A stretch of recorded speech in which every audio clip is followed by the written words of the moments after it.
할렐루야. 옆에 계신 분들과 인사하실 때에 때를 얻든지 못 얻든지 복음을 전합시다. 이렇게 인사하실까요?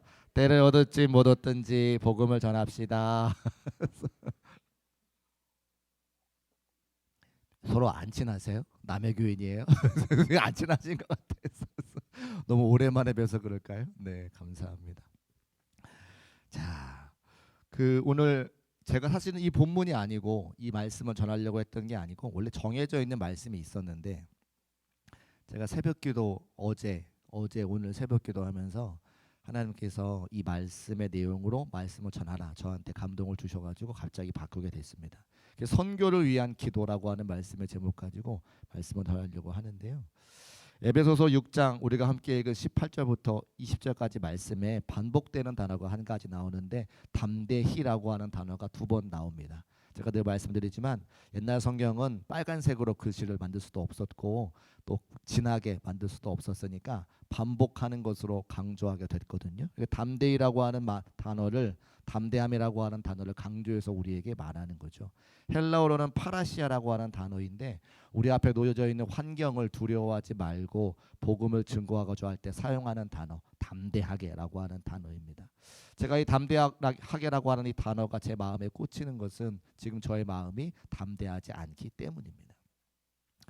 제가 부목사로 10년, 11년 사역하면서 해마다 단기 선교를 가게 된 것 같아요. 제가 가려고 했던 건 아니고 원래 나이가 좀 젊은 부목사 때 보통 이제 교육 목사로 청빙이 됩니다. 그래서 어떤 교회에 교육 목사로 하러 가기로 약속을 하고 가게 됐는데 거기 담임 목사님이 저에게 뭘 잘하냐 물어보셨어요. 근데 제가 교회를 개척했기 때문에 주로 개척교회 시절에 했던 것은 뭐냐면 매일매일 나가 전도하는 거예요.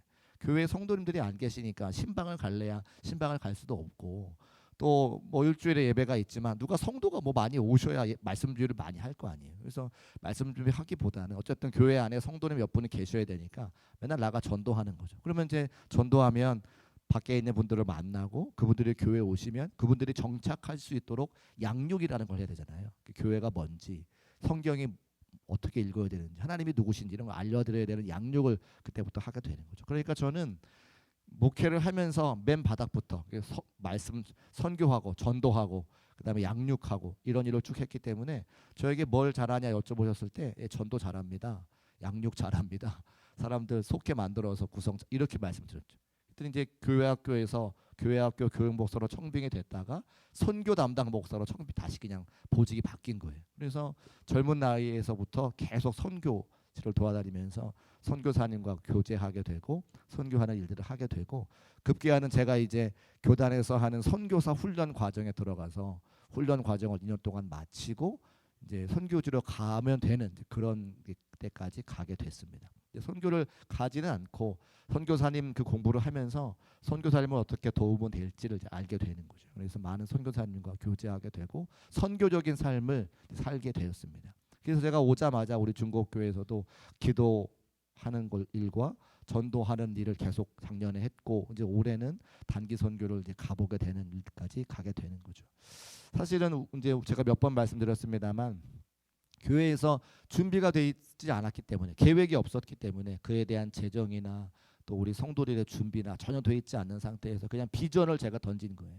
우리 교회는 영혼을 구하는 교회로 변화가 될 겁니다. 한 사람의 영혼을 소중히 여기는 교회가 될 겁니다. 그러려면 우리가 먼저 땅끝까지 복음을 증거하는 그 하나님의 말씀 앞에 순종할 때에 하나님께서 우리 교회로 영혼들을 보내주실 겁니다. 저에게 선포하는 거죠.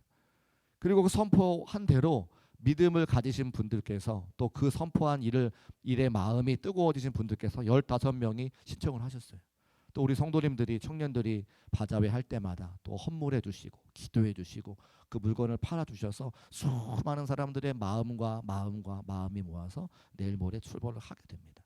그런데 제가 새벽을 계속 깨어서 기도할 때에 저에게 한 가지 딱 사진을 머릿속에 딱 올려주시는 거예요. 그게 뭐냐면 어느 교회에서 단기 선교를 출발하는 2주가 남았을 때에 교회 총장들과 축구를 하는데 제가 축구공을 그냥 딱 밟은 거예요. 위에서. 공이 둥그렇기 때문에 공을 밟으면 발목이 돌아가요.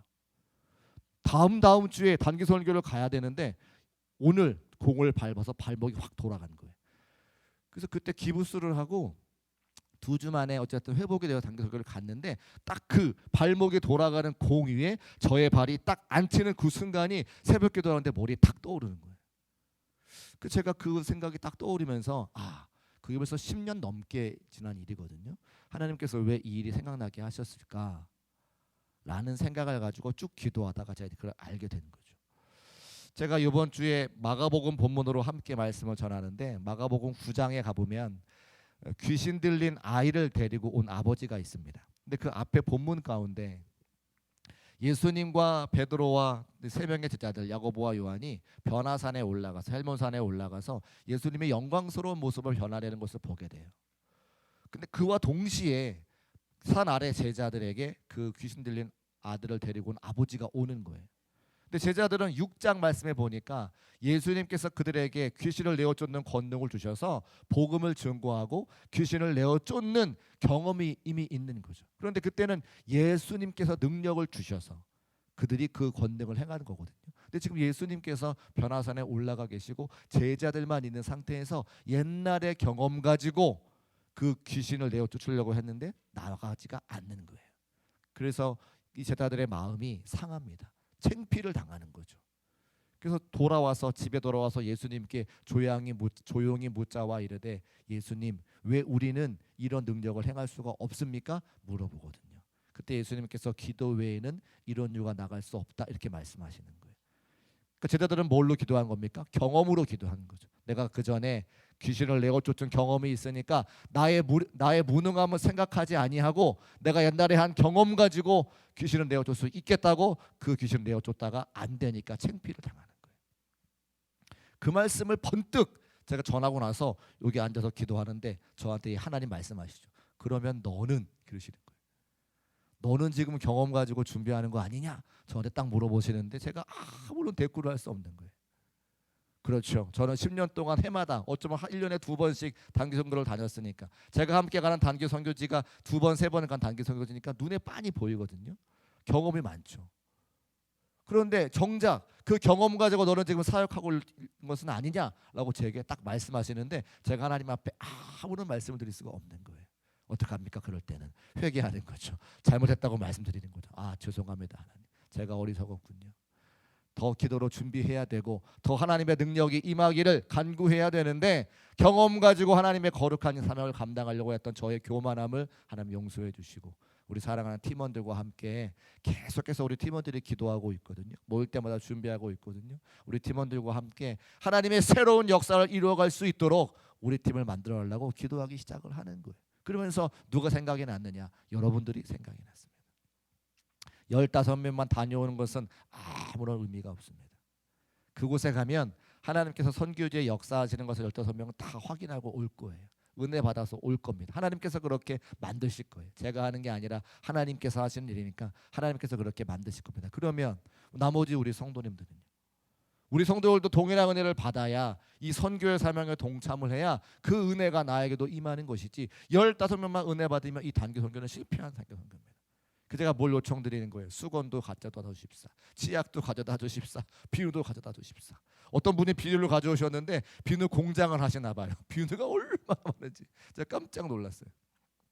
그런데요, 그 한 가지 한 가지 제가 다 정리하면서 우리 성도들의 마음이 느껴지는 거죠. 하나님의 일에 동참하기 위해서 어쩌면 집에서 그렇게 크게 중요하게 생각하지 않은 것이라 할지라도 이것이 그 어린아이의 갑자기 헷갈린다. 보리떡과 물고기가 될 것 같은 그런 마음 가지고 오셨을 때 순종하셨을 때 그 하나님의 그 적은 순종을 보시고 우리에게 역사하시는 것을 우리가 경험할 수 있다라고 하는 겁니다. 사랑하는 여러분, 단기 선교 가는 사람들만 은혜 받으면 안 됩니다. 우리 사랑하는 여러분 모두께서 함께 기도하시고 함께 동력해 주셔서 이 일에 함께 쓰임 받고 은혜 받을 수 있는 저와 여러분 되시기를 주의 이름으로 축복합니다. 그런 마음이 담대한 마음이라고 하는 거예요. 오늘날 저와 여러분이 살아가는 시대에 전 세계적으로 K자가 붙어있는 한국의 여러 가지 문화가 다 퍼져 있습니다. K컬처, 대한민국의 문화, K푸드, 대한민국의 음식, 모든 게 다 나가서 아주 국위선양하고 있죠. 한국 사람이라고 하면 세상 사람들이 얼마나 좋아하는지 몰라요. 그런데 유일하게 한 가지 복음만 전하는 것을 사람들이 싫어합니다. 선교지에 갈 때마다 그 세관에 걸리지 않기 위해서 얼마나 준비를 해나가는지 몰라요. 근데 기도하지 않으면 꼭 잡혀요. 근데 기도하고 가면 무사패 쓰죠. 복음을 증거하러 가는 일을 누가 싫어하느냐? 사단이 싫어하기 때문인 거예요. 하나님의 일이기 때문에 우리가 기도하지 않고 가면 그 일이 잘 안 되는 것을 날마다 경험한다고 하는 겁니다. 그래서 우리에게 담대함이 필요한 거예요. 기도하는 담대함. 그 악한 영이 있는 곳에 하나님의 복음을 들고 예배가 없는 곳에 예배를 드리기 위해서 가는 그 수많은 15명의 사람들의 손과 그 마음 가운데 담대함이 필요한데, 그 담대함은 누가 주는 겁니까? 하나님께서 주시는 것이고, 우리가 함께 마음 모아 기도할 때에 우리의 기도가 올라가서 하나님께서 그 팀원들에게 담대한 마음을 쏟아 부어 주시는 것을 기억하시기를 주의 이름으로 축복합니다. 그래서 에베소 교회 성도들에게 사도 바울이 요청하는 것이 19절과 20절 말씀에 기록되어져 있어요. 우리 19절 20절 같이 한번 읽어보겠습니다. 시작.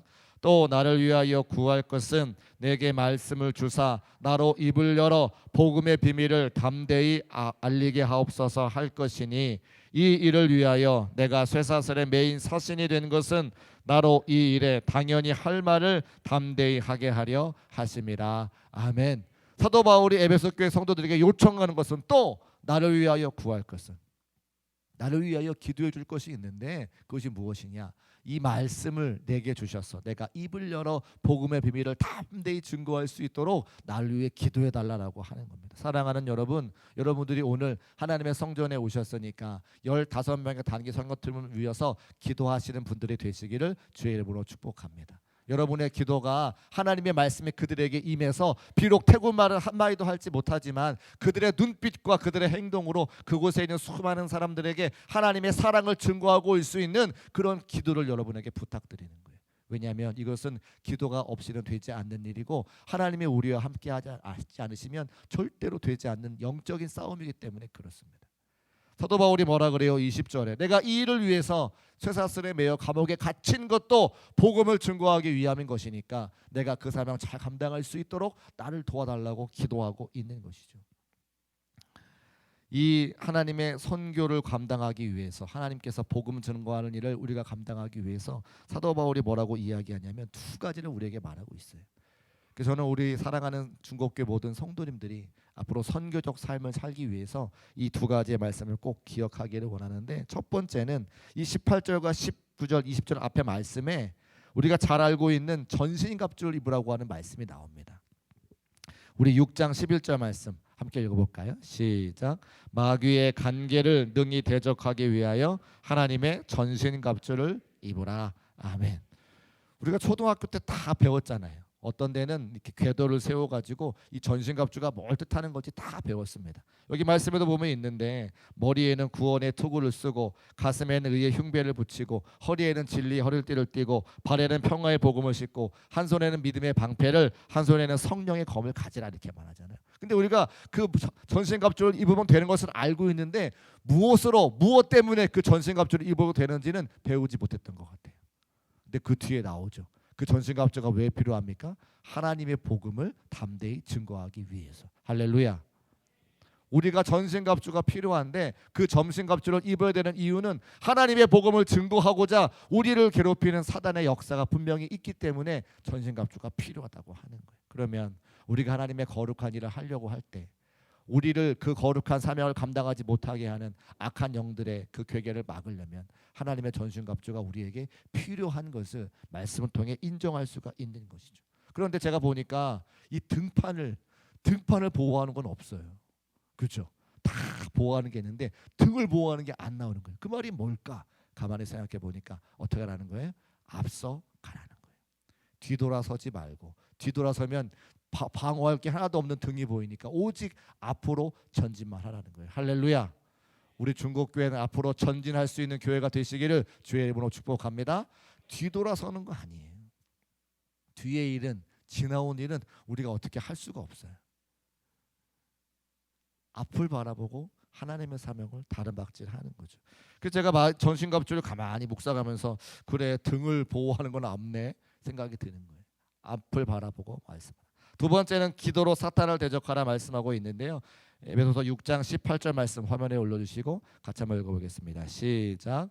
모든 기도와 간구를 하되 항상 성령 안에서 기도하고 이를 위하여 깨어 구하기를 항상 힘쓰며 여러 성도들 위하여 구하라. 아멘. 여기 보니까 영어 성경을 보니까 all이라고 하는 단어가 4번이나 반복되어져요. 한국말에는 그냥 하나로 퉁쳤는데 4번이나 반복되어져요. 모든 기도, 모든 간구, 항상이 뭐예요? 모든 시간. 그 다음에 맨 마지막 한 가지는 모든 성도를 위하여 구하라 말씀하시는 거죠. 그 앞에다 all이라고 하는 단어가 반복되어져 썼다는 거 하는 거예요. 하나님께서는 우리가 기도가 하나님의 말씀과 함께 적을 향한 우리의 공격 무기라고 하는 것을 기억하고 우리 모든 행사 앞에 기도하라 말씀하고 있는 겁니다. 그래서 우리가 우리 시대에 하나님의 거룩한 사명 감당하기 위해서 반드시 해야 될 것은 바로 기도라고 하는 거죠. 단기 선교를 가기 위해서 많은 준비하는 손길들이 있었습니다. 바자회도 했어요. 책상에서 기획도 했어요. 계획도 했어요. 많은 사람들 만나고 선교사님과 교제하고 연락하고. 근데 그 모든 것들은 과정인데 이 모든 것보다 더 중요한 게 뭐냐면 하나님께 기도하는 것. 그래서 기도하지 아니하면 단기 선교가 은혜가 안 될 것이고 기도하면 하나님께서 모든 것을 책임져 주신다고 하는 겁니다. 지금 사도 바울께서 로마 감옥에 갇혀서 쇠사슬에 매여 있는 그 상황에서 에베소 교회에다가 기도 요청을 하고 있는데 그 사도 바울이 옥중에 갇혀 있는 그 자체도 복음을 증거하기 위한 것임을 말하고 있어요. 그래서 빌립보서 1장 13절 말씀에 이러므로 나의 매임이 그리스도 안에서 모든 시위의 안과 그 밖에 모든 사람에게 나타났다. 그래서 4장 22절 말씀에 모든 성도들이 너희에게 문안하되 가이사야 집 사람 몇이 구원받았다고 이야기하는 거죠. 오간에 갇혀 있어도 하나님의 복음을 증거해서 평상시에는 복음을 증거할 수 없는 가이사에게 복음을 증거했다고 하는 겁니다. 저는 함께 우리 성도들과 단기 선교 갑시다, 선교합시다라는 말씀을 드리면서 머릿속으로 생각하는 그림이 있습니다. 한 번 갈 거 아니고 2번 갈 거 아니고 여러분이 계속해서 선교지를 방문하시고 또 선교의 지경이 넓혀져서 태국뿐만 아니라 캄보디아도 가고 또 인도에도 가고 여러 복음이 필요한 곳에 가실 텐데 그때마다 하나님께서 우리로 하여금 하나님의 일들이 차곡차곡 되어지는 그런 모습들을 볼 수 있기를 원합니다. 맨 처음에 예배도 드려지지 않는 곳에 가서 예배 드리기부터 시작하는 거죠. 여러분과 함께 신앙생활 했던 이애경 선교사님을 혹시 기억하시죠? 다 기억하시죠? 이애경 권사님이셨다가 선교사님이 되셔가지고 지금 러시아 블라디보스톡에 가 계십니다. 그 사실 선교사님이 맨 처음에 가면 할 수 있는 게 아무것도 없어요. 말을 먼저 배워야 되니까. 그래서 지금 열심히 어학학원 다니면서 말을 배우고 있고 말을 배우는 가운데 러시아 사람들, 고려인들과 함께 교제하는 겁니다. 그래서 누가 복음을 들을 만한 사람인가 다 보고 있는 거죠. 예배가 없는 곳이에요. 그곳에 가서 언어를 배우면서 혼자 골방에서 예배 드리는 것이 선교의 첫 번째입니다. 우리가 볼 때는 아무것도 안 하는 것 같지만 그 선교의 지경에 선교사가 파송이 되어서 그 예배가 없는 그곳에 혼자라도 예배를 드리는 그것이 선교의 시작이 되는 거죠. 그 다음에 교회에서 함께 참여하고 목회자가 가고 장로님들이 가고 선교사님 위로하고 그 골방같이 혼자 예배하는 곳에서 여러 명이 예배하는 역사가 나타나게 되고 조그만 예배 초소를 세우고 교회가 아니지만 조그만 예배 초소를 세우고 그 예배 초소에 더 많은 사람들이 모여져서 이제 교회를 세우고 교회를 건축하고 전도하고 학교를 세우고 그 땅이 복음화되는 역사 그것들을 저는 여러분과 함께 보기를 원하는 거예요. 우리나라에도 그 외국에서 왔던 수많은 젊은 파란 눈의 선교사님들이 당신들의 생명을 바쳐서 이 땅 가운데 교회를 세우고 학교를 세우고 병원을 세워서 오늘날 이와 같은 대한민국의 역사를 이루어갔지 않았습니까? 우리가 다 그렇게 복음의 빚진 자가 되어서 이렇게 신앙생활을 하고 있는데 나도 그 복음을 전하고 나도 그 복음의 빚을 갚을 수 있는 길이 우리에게 단기 선교 길로 열려 있다는 거예요. 러시아 사람들도 한국 사람들 좋아합니다.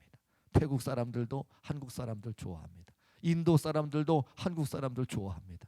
전 세계 모든 사람들이 한국을 주목하고 있는 이때에 예수 믿는 사람으로서 복음을 들고 전신갑주를 가지고 기도하고 나가면 비누 한 장을 나눠줘도 우리의 따스한 사랑으로 하나님의 살아계심을 증거할 수 있는데 왜 우리가 그렇게 하지 못하느냐 이 말입니다.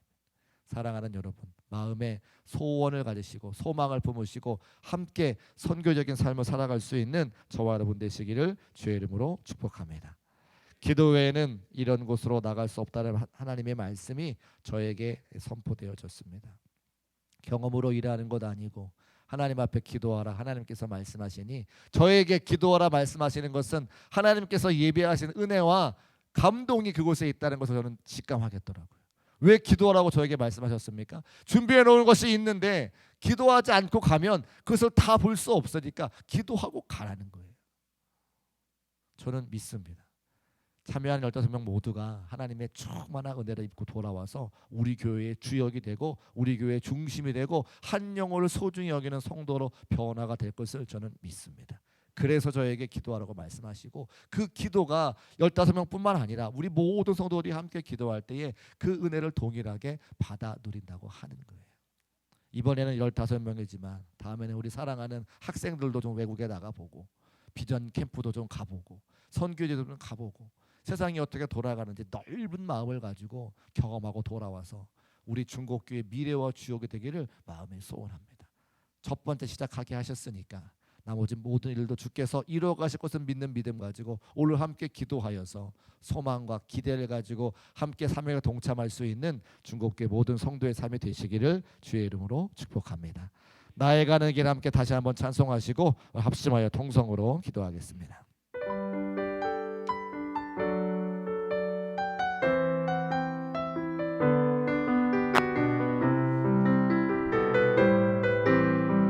함께 찬송합시다. 나의 가는 길, 나의 가는 길 주님 인도하시네. 그는 보이지 않아도 날 위해 일하시네. 주 나의 인도자 항상 함께 하시네. 사랑과 힘 베푸시며 인도하시네. 인도하시네.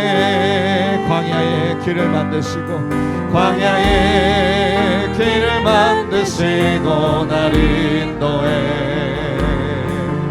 사막에 가 만드신 것 보라. 하늘과 땅 변해도 주의 말씀 영원히 내 삶 속에 새 일을 행하리. 나의 가는 길 주님 인도하시네. 그는 보이지 않아도 날 위해 일하시네. 주 나의 인도자 항상 함께 하시네. 사랑과 힘 베푸시며 인도하시네. 인도하시 광야의 길을 만드시며 광야의 길을 만드시며 날 인도해. 사막에 강 만드신 것 사막에 강 만드신 것 보라. 하늘과 땅 변해도 주의 말씀 영원히 내 삶 속에 새 일을 행하리. 나의 가는 길 주님 인도하시네. 그는 보이지 않아도 날 위해 일하시네. 주 나의 인도자 항상 함께 하시네. 사랑과 힘 베푸시며 인도하시네. 인도하시네.